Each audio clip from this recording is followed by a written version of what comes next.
Good evening, everyone. Welcome to another session of ELSAConnect, most loved, well-attended platform of ELSA Bangalore. What started as a platform for all of us to meet and greet each other in the loneliness of the COVID pandemic in March 2020 has now become a space of deep sharing, further strengthening the ELSA sisterhood. With well over 100 ELSAConnect sessions, we are so happy to have with us wildlife conservationist Onkuri Majumdar joining us from Bangkok. Nalini, over to you.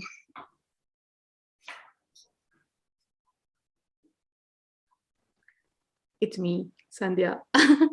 Comes to me. No worries.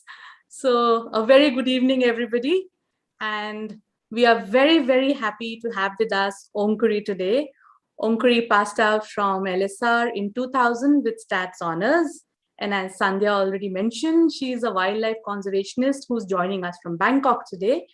And Onkuri works extensively to prevent the trafficking that is decimating numerous species across Southeast Asia. She works with law enforcement agencies across the world to promote stronger laws and stiffer sentences for crimes against wildlife. And I think it is her love for animals that brought her here to where she is today. But let's start with right at the beginning. So Onkuri, tell us something about that girl who was in Lucknow and then came and joined LSR. Well, thanks, Tanya. Thanks so much for having me here. Hello to everyone who's joining ELSAConnect. Well, I guess I get asked a lot of times, like, what was it like? Did you have a special moment in your life which sort of flipped a switch and you started loving animals? Like, were you saved from a speeding car by a passing dog or something like that? But for me, it wasn't like that. For me, it was just, I always really, really liked animals. Like, I would have totally worn a t-shirt. If I had such a t-shirt, I would totally have worn a t-shirt that said, "Ignore me at this party, I'm only here to pet your dog," because I really like animals. It's not like I don't like people, but I just always preferred animals. But also, I think in those times, like, when we were in school and college, 80s, 90s, obviously there was no internet. So the lack of information meant somehow it was just such a deep part of me, but it never occurred to me also that I could make a career out of it. So growing up, I read all the animal books. I read all the Gerald Durrells. I read the James Herriotts, and it was like, oh my God, so cool. Like, I really wish I could work with animals. But the only animal related work I knew of would be to be a vet, which I didn't really want to be. And the other thing I thought would be maybe become like a field biologist, which again didn't appeal that much to me. So it just never occurred to me I could make a career out of it. So, in the 90s, just when we were like 13, 14, cable TV came to Lucknow and everyone was like, oh my God, look at all these channels. We're not stuck to Doordarshan Lucknow anymore.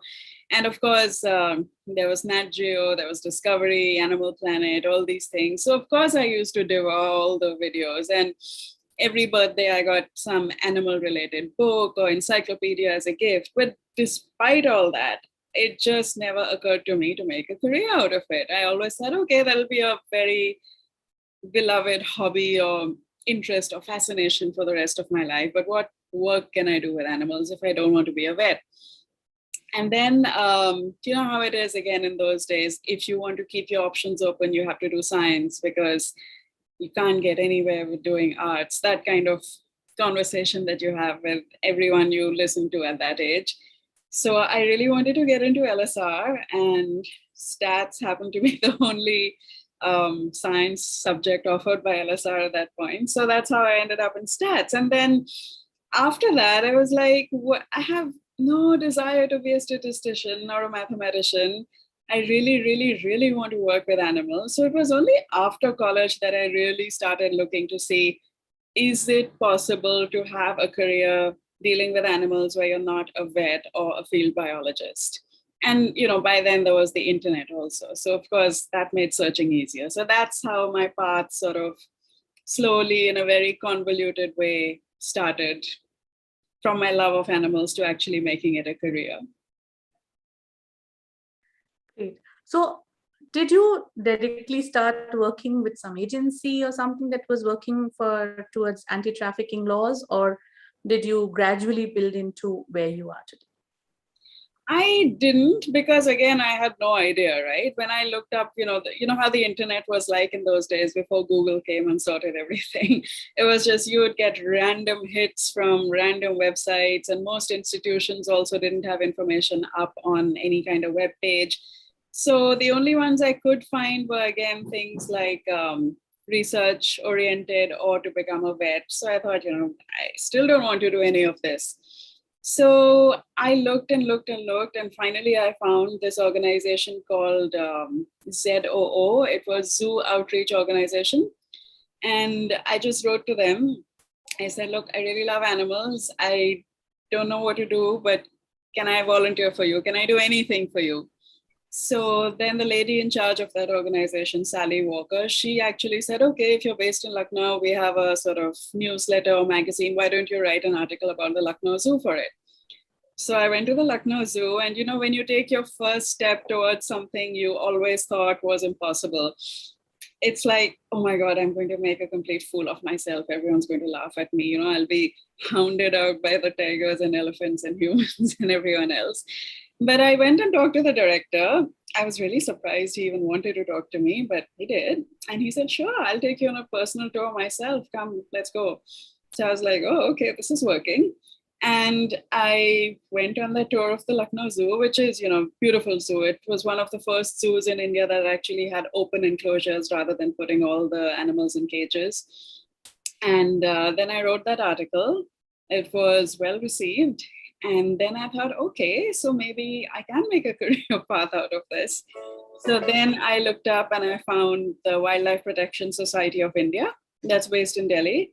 So I wrote to them again saying, I have no educational background in biology or animals, but I really love animals. I want to do something to do with animals. I can write. Here's an article I wrote. Please let me know if there's anything I can do. And again, they took me on. Belinda Wright is the head of WPSI. She took me on, and I started out as a very junior person in the legal program. So the legal program over there was when, at that time, a lot of wildlife prosecutions would just fail, simply because the prosecutors themselves had no idea what laws they could apply. Even though India has one of the most stringent and strict wildlife acts in the world, most prosecutors also were unaware that they had all these laws at their disposal. So the legal program would actually hire private lawyers and train them and send them out to assist public prosecutors who were prosecuting wildlife cases. So I started out there. Then from there, I started first planning, then actually participating in a lot of trainings for law enforcement. These are short-term trainings, more like workshops than full-term trainings. But again, for a lot of law enforcement agencies, even those who were mandated to deal with wildlife, it was very new information for a lot of them. Because even for the forest department, what they were being taught when they joined the Forest Service was forestry, which is basically, a holdover from British times, where how you manage your forest and how you, manage your timber so you don't run out of timber supplies, and things like sericulture or harvesting of non-timber forest produce like honey or things like that. But it still wasn't really oriented towards enforcement, simply not oriented towards targeting transnational organized crime, which is what wildlife crime is. So the workshops we used to do, even though they were really short, we really made it a point of saying, these are the typical criminals who are targeting wildlife. This is how they're transporting it. These are the tools they use. These are the methods of communication they use. These are the code words they use when talking on the phone. This is how they recycle burner cell phones so they never get caught and cannot get traced. So for even a lot of forest officials, a lot of this was pretty eye-opening information. And for non-forest related enforcement officials like police or customs or border paramilitary forces, this was very eye-opening for them, because they simply had no idea that this kind of crime was also happening in their jurisdictions. So I did a lot of that, organizing and later on training at those workshops. And then we, at that time, there was this Central Empowered Committee of the Supreme Court. So that was specifically set up to look at environmental cases, environment/wildlife cases.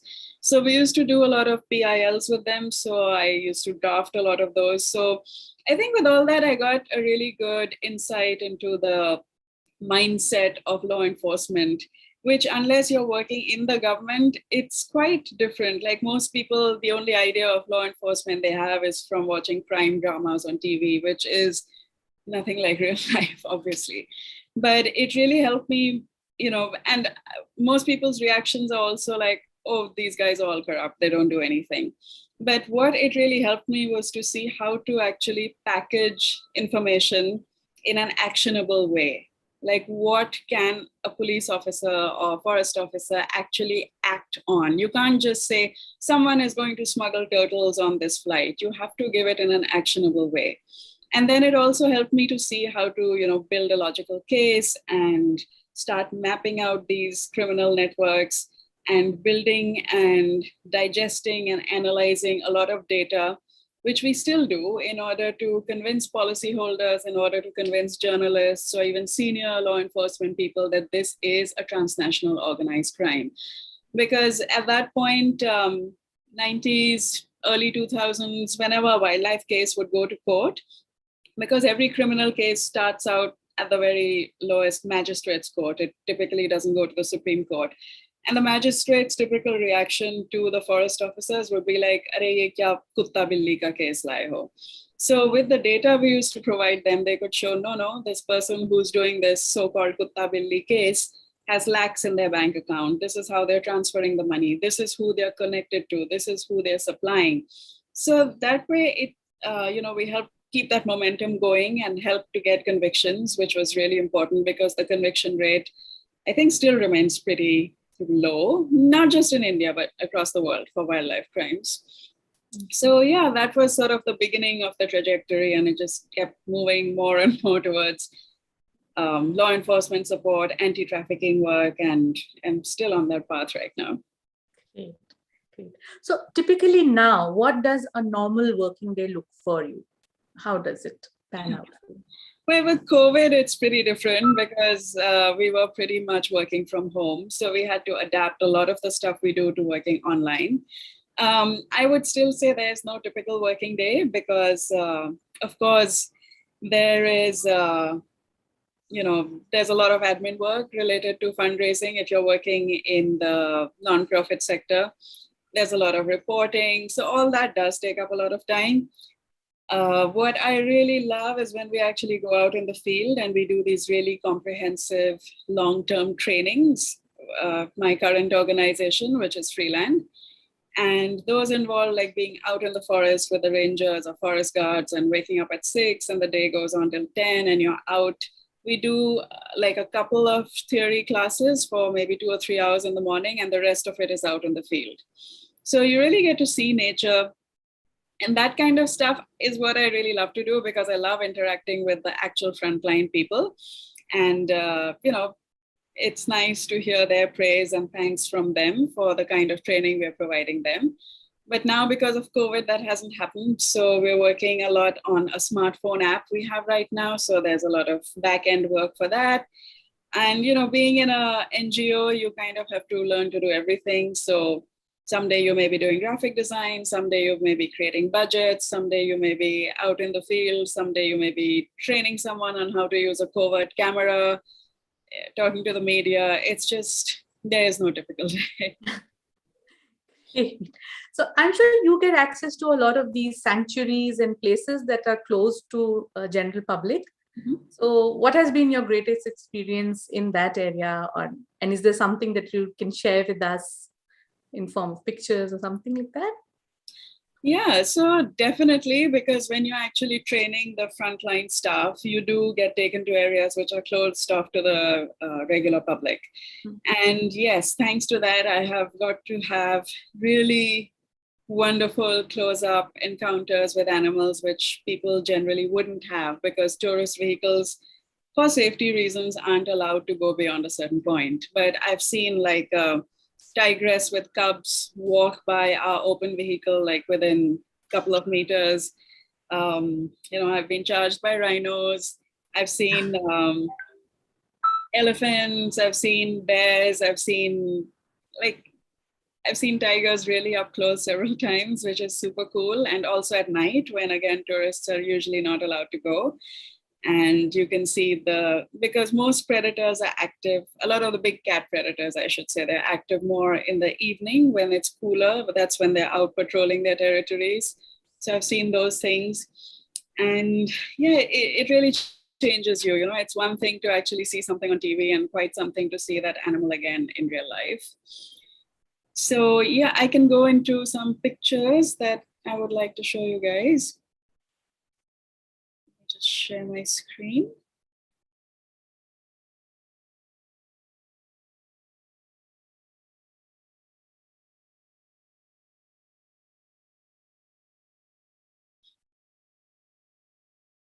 Okay, so I work for an organization called Freeland. And this is the picture of the rhinos just before they charged us. This was in Kaziranga in Assam.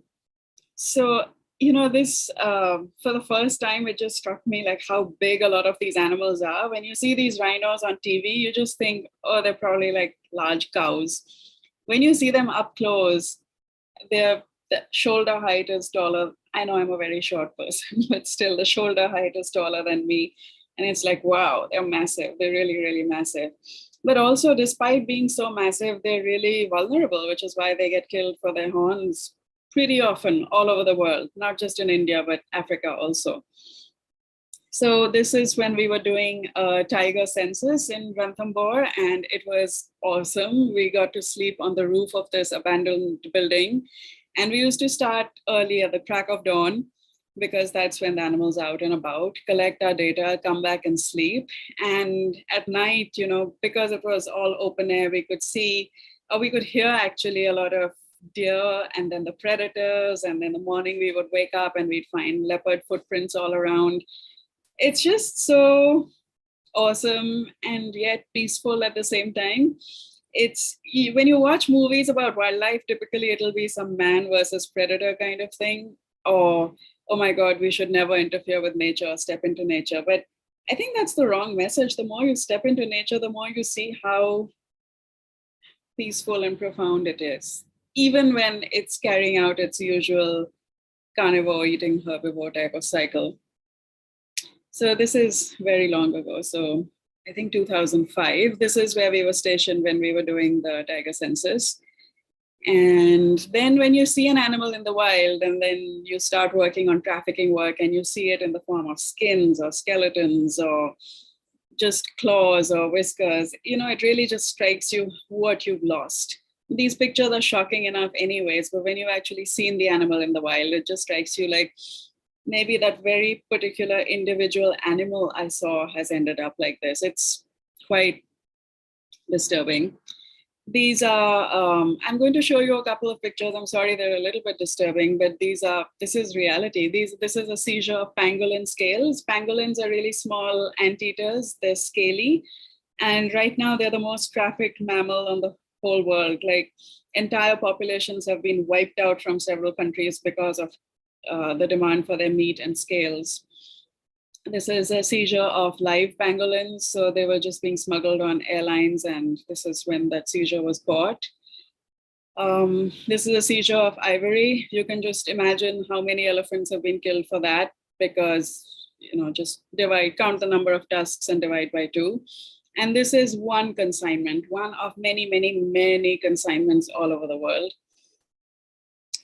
This is a seizure of dead big cats that were being transported for, again, the meat and skin.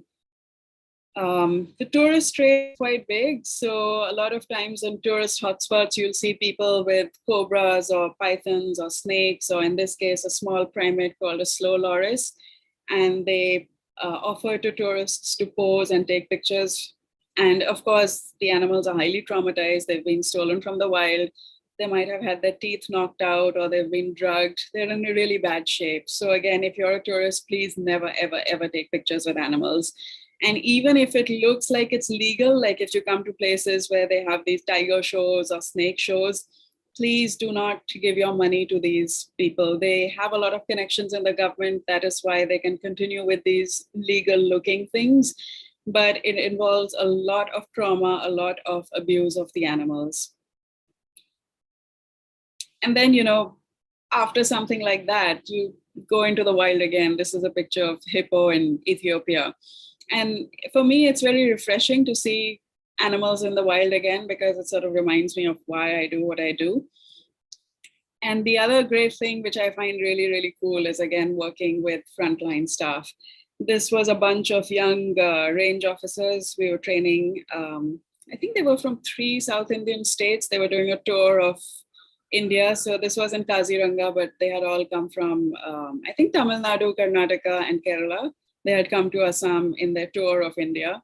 So just to talk to them about what challenges they're going to face and listen to what their concerns are, it's pretty cool. And hats off to them, because these are the people who are actually keeping our natural heritage alive. Another thing we've done a lot of is work with the private sector because of the wildlife trafficking that happens on airlines. So we've done these trainings in several countries across the world. This is a picture from Istanbul. And again, most airline employees have no idea of how big a problem it is, because nobody knows and nobody talks to each other. So even if one airline records a seizure, they won't even tell their headquarters that the seizure happened on our airline. So when you take this data and go to the airline headquarters and say, look, all these seizures are happening on your planes, they're like, oh my God, we never knew. So we've done a lot of training with airlines. We've started training banks because a lot of the financial movements involve international wire transfers between traffickers and poachers. And that, of course, violates a lot of international laws. And we've created these sort of publicity materials. These are available for free download from our website. So if you do want to download it for something you may need it for, go ahead and do it. I personally have done quite a bit of undercover support work, which is where we work with police teams to actually pretend to be tourists or travelers or buyers and go and take pictures of trafficking. And then that helps the police actually build their case. So this was a border crossing it was between Thailand and Laos. And this is where they were smuggling a lot of tortoises and turtles. This is the Species ID app I mentioned. It's already available. So whether you have an Android phone or an iOS phone, you can download it. And right now we have species from Asia and Africa, and slowly we're expanding it to cover species from all over the world. It's not a comprehensive list of every species, but just species which are heavily trafficked and how to identify them and how to report them. But, although we developed it for law enforcement, once it went out in the world, we realized it's a great tool for teaching kids. If you're doing a field visit and you're a teacher, or even for non-law enforcement people, like let's say postal and courier workers, or if you work at a cargo acceptance center of an airline, it's super non-technical. We did not put biological and zoological terms into it, so anyone can use it, and we welcome everyone to use it. And then on our website, if you really want to learn more about the wildlife trade, we have a number of reports we've done. They're available in several languages. This was related to a huge wildlife trafficking syndicate that operates across Asia and Africa. And they had this really interesting technique where they would hire Thai prostitutes who were working in South Africa to apply for rhino hunting permits, the rhinos would then be shot by a professional poacher, and they would be transported across continents to ultimate buyers in Laos, PDR. And, it was obviously a lot of violations of permits and a lot of illegal stuff happening, but it went on for years until one person looked at a permit, and these guys had got so overconfident that instead of even applying for official permits, they were just photocopying their old permits. So one customs officer looked at a photocopied permit and said, hang on, this should be an original permit. And that's how the whole case unraveled. So a lot of our work that we do, a lot of the criminals that we can actually get a hold on, simply because they just get so overconfident, because wildlife crime in most countries, unfortunately, still remains a very, very, very low risk, high reward endeavor. So they don't even care. And they're like, oh, okay, even if I get caught, I'll just pay the fine and walk out. So I would say the overarching direction we want to go in is to flip that equation, make it a low reward and high risk endeavor so that it's not so lucrative for criminals, and it's more rewarding for law enforcement. That's the overarching goal of a lot of the programs that we're running. Okay, so I'll stop sharing. Do you have any questions about that? Yeah, I think we'll get down to questions in just another 5 minutes or so. Just one more thing. This present pandemic that we are undergoing and a few more before that, animals have been, of course, it's been said that they are the carriers for these viruses. So what do you think about that? Also, how are we contributing as humans? How are we contributing to these, and what is it that we can do in that direction? What is it that you have to? Yeah, you're absolutely right. Because when you think of these animal trafficking routes or the markets where they're ending up, whether they're ending up for consumption or they're ending up for the pet trade, you think of the way the animals are brought there. They're taken from their wild habitat, which means they're already stressed. They're transported illegally, which means they've been, crammed into boxes or, hidden somewhere where they don't have place to move. Very often they don't have enough water or food, a lot of stress. On top of that, they're crowded in with other animals, so that adds to their stress. They may have injuries from being captured, like the snare wire might have injured their leg. Because they're crowded so much, they may be aggressive towards each other and be biting or scratching each other. If they're destined for consumption, then even the slaughter doesn't happen in a very hygienic or humane way, obviously. And by crowding all these animals together, whether members of the same species or members of different species, you're basically bringing animals into contact which would in nature never have come into contact. And more to the point, you're bringing them into very close contact with human beings, which again would never have happened in nature. So a lot of diseases which would have stayed within wild populations have these artificially created methods of transmission because of the wildlife trade. It can, if you look at most of the major diseases of the last century or last few centuries, a lot of them have zoonotic origins, and a lot of them jumped from animals to humans because humans were exploiting them. So until and unless we stop exploiting wild animals or nature, we are definitely going to have more pandemics. It's guaranteed. And all this, the billions or trillions of dollars of money that we've lost in the last 2 years across the world, this is just going to happen over and over and over again. Because by destroying habitats, we are making sure that the viruses which would have stayed within a wild population find new hosts.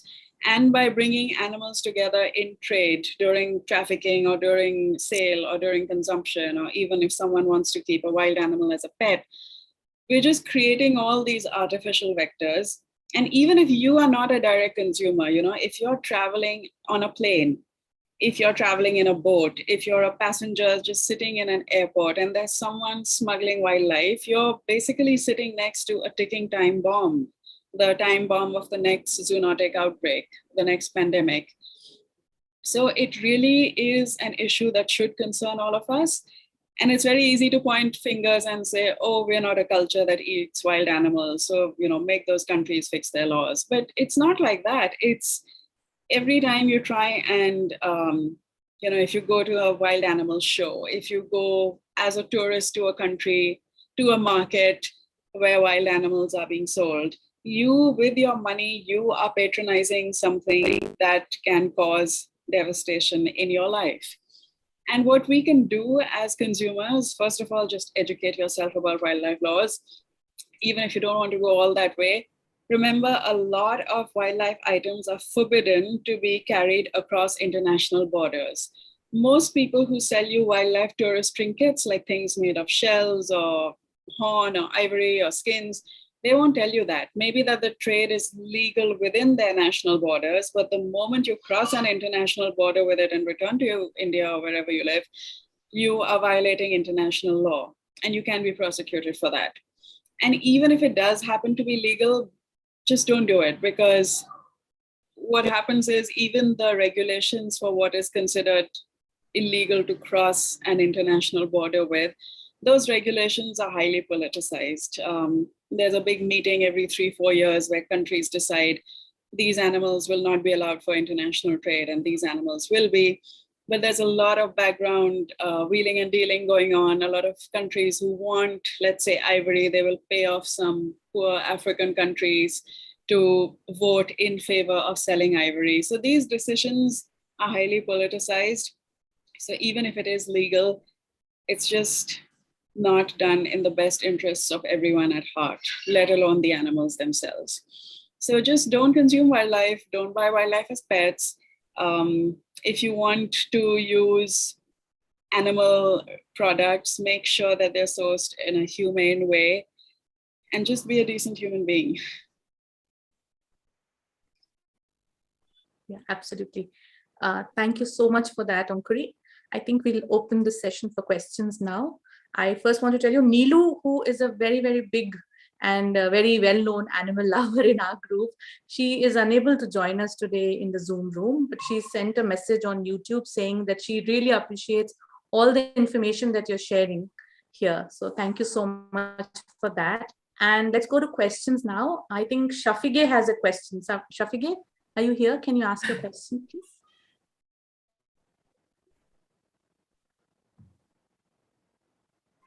Shaf, are you here? Hi, Onkuri. Yeah, I'm here. Can you hear me? Yeah. Okay. Yes. Hi, Onkuri. I think this is an amazing job that you're doing. And I was just wondering, you're taking on organized crime, organized international crime. So how do you guys keep yourselves safe? Yeah, great question. So first of all, as private citizens, we don't have any mandate or jurisdiction to actually do arrests or investigations. So everything we do is always done in collaboration with a law enforcement agency.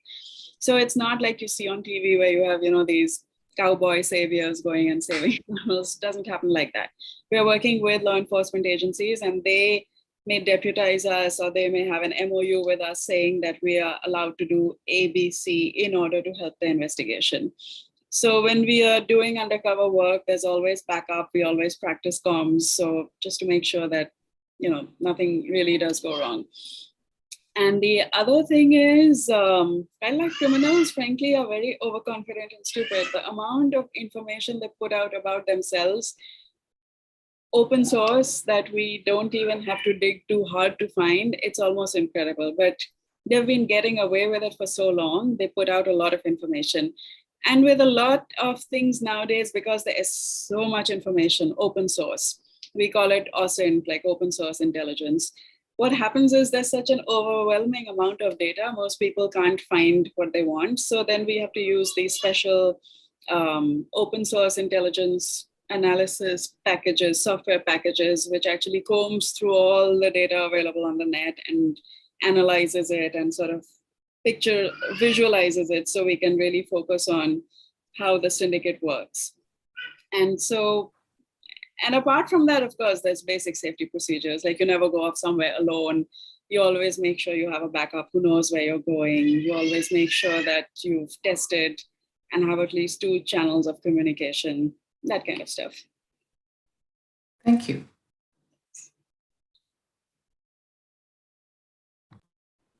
Geeti, would you like to ask your question next, please?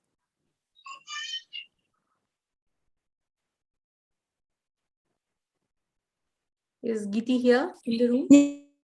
Yeah, okay. I just wanted to ask that in all the years that you've been doing this fantastic work, do you feel that you've made some decent headway in trying to reduce the number of cases of these kind of poachings and crime and all that? I mean, I don't know whether that's a silly question, but... No, it's a very good question. Like, how do we measure success? You can't just keep going and training people forever. You have to measure success.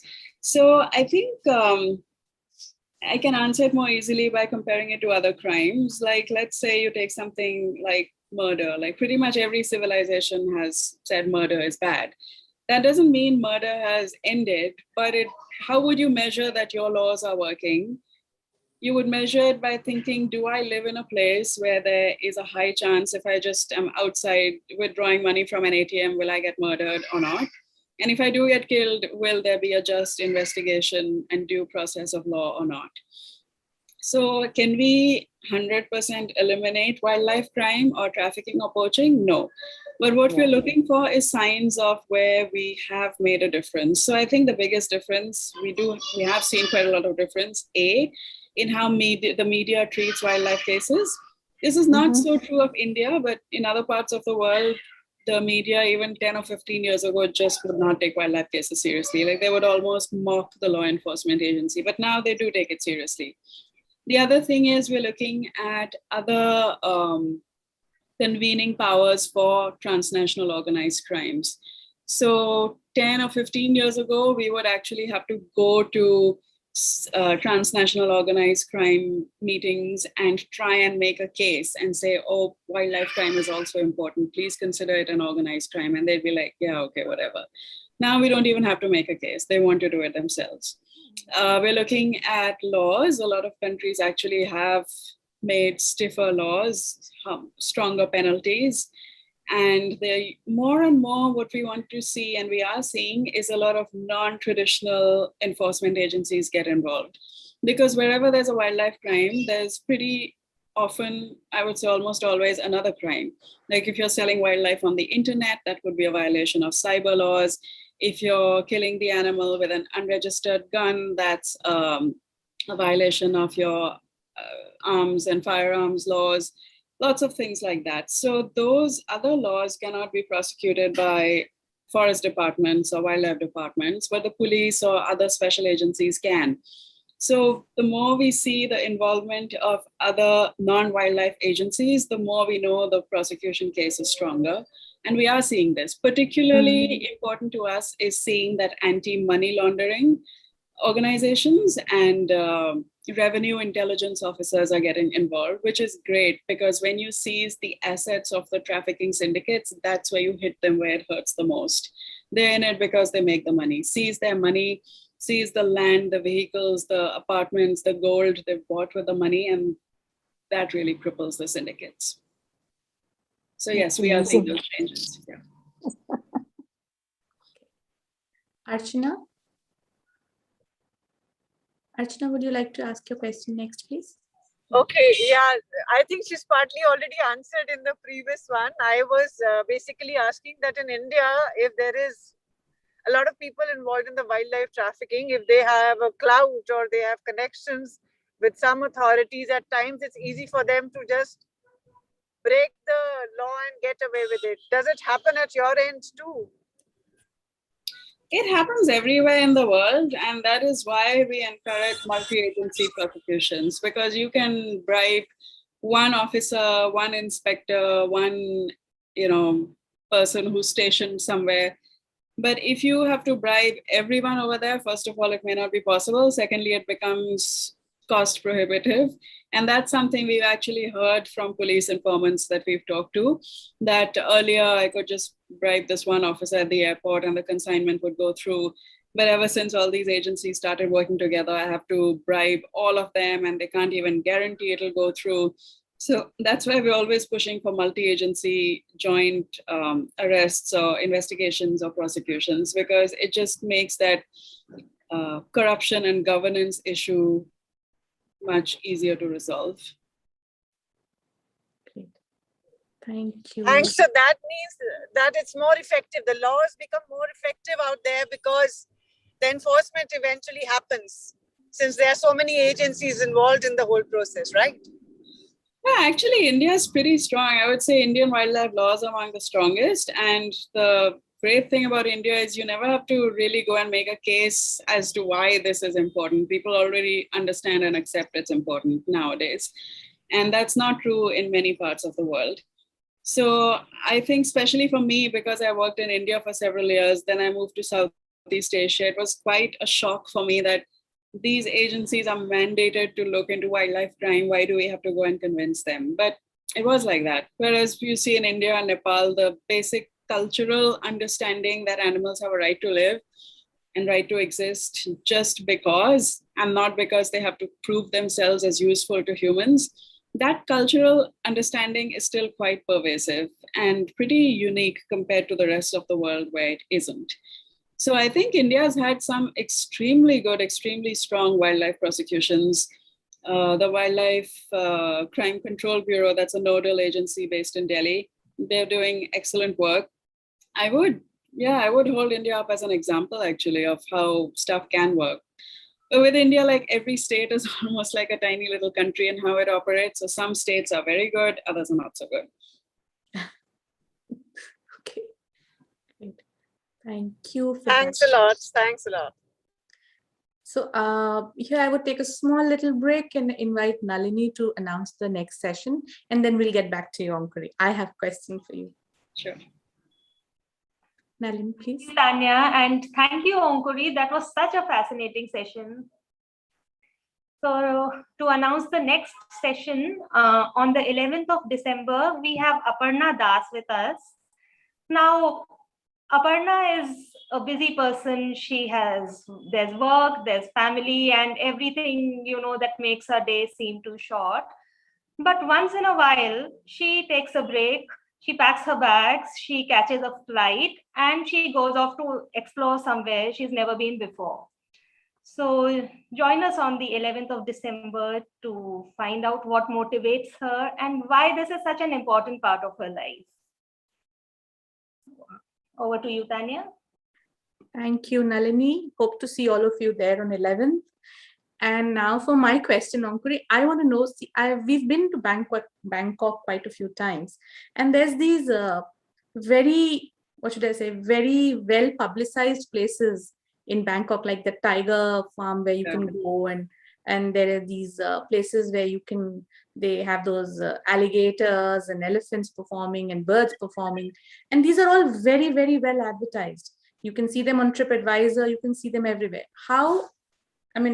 After hearing you, I realized we've contributed to things that we shouldn't have. We've been to these places. How does this go on if it is not legal? And what can one do to really understand where it is that we should draw the line? Yeah, so that's a good question. And this is something where, your own conscience or knowledge should guide you rather than what's legal or illegal. The sad truth is a lot of these shows and animal shows and orangutan boxing matches and stuff like that, they are quasi-legal because there's always a loophole in the law which the owners of these facilities can exploit, like they say we're actually a zoo or a research institution or some nonsense like that, which obviously they're not. But again, because they're well connected, on paper, they're a research organization or a zoo, so they're allowed to do what they do. So there are several ways you can not promote this. First of all, if nothing else, just never ever go to those shows and discourage everyone you know from going to those shows. The second thing is we actually do want to eventually work with tourist rating companies like TripAdvisor, where people write about their things. And there, one of the rating categories would be, is this exploitative to animals or not? Like, don't go to elephant shows, don't go to orangutan shows, snake, alligator, tiger, just don't go. But as long as these people are connected and have some patronage with the local government, these will continue. So it's up to us as the ultimate consumer, the ticket buyer, just don't do it. All right. That's like, because you go to an aquarium in Singapore or something, and you have a dolphin show. No, definitely. Yeah, it's all legal. So in some countries, in the US, the SeaWorld is legal, even though there was such a controversy about how they were capturing orca cubs a few decades ago. So, the what should I say, the sort of expectation that animals are there for humans to use as they wish for entertainment, for research, for whatever, that expectation is pretty enmeshed in most people's minds. So laws usually take their time to catch up. But in the meanwhile, as people who are voting with our money, at least we can make sure that we don't buy tickets for such events. All right, thank you. That's quite a lot of food for thought, actually, because I think it's just a blind spot in all of our psyche. We don't see it like something that we're exploiting. I mean, I'm feeling so bad right now, so guilty for taking my kid to all those animal shows. But yeah, something to think about, really. Okay. Any more questions, people? Please feel free to ask. Yeah. So, even Sanjari says, my favorite memory is Shamu, and I'm feeling guilty. And first, a lot of thanks to you. Everybody's loving your talk. This is very, very lovely. Anuradha said, great. And Neha, lovely session. Archana, of course, appreciates this a lot. So thank you so much, Onkuri. This has been wonderful. It was such a pleasure to connect with you, to get to know you a little better, and to hear so much about what you're doing. More power to you, and all the very, very best to you. Thank you so very, very much. Do stay on a little more.